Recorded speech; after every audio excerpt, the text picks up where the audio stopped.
when I see people saying the Muslims colonized Africa the same way that the Western powers colonized Africa. I mean, really? Islam spread across North Africa and East Africa and West Africa largely through trade and interaction. And that led to the creation of powerful indigenous independent kingdoms, regional empires and dynasties, centers of learning and commerce, created by African Muslims for the benefit of Africans. So which land under Western colonization did the colonizers make richer? And which colonized country was a sovereign empire ruled exclusively by the indigenous people? It's an absurd comparison. You have the Mali Empire, the Ghana Empire, the Songhai, the Bornu, the Fulani Empire, the Sultanate of Zanzibar. The spread of Islam created kings. Western colonization created slaves. When Islam spread in Africa, literacy spread, education spread, trade and commerce spread, prosperity spread, development spread. And again, this was all done by African Muslims, not by outsiders, not by colonizers, by the indigenous people. Contrast that with the British and the French and the Dutch and their colonization,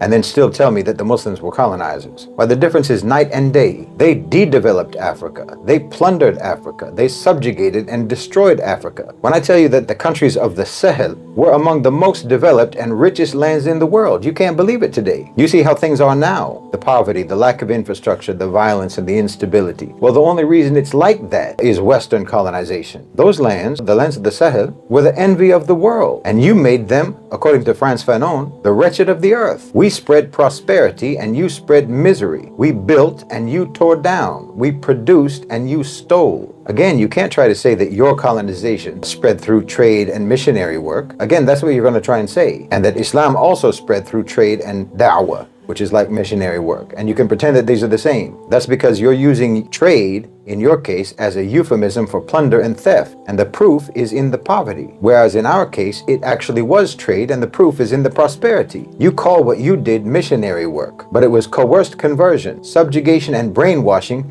to create compliant, self-loathing colonial subjects. Scholars of Islam and Sufis and traders traveled into Africa and interacted with the people and taught people, and people chose Islam. And then they built for themselves what they built for themselves.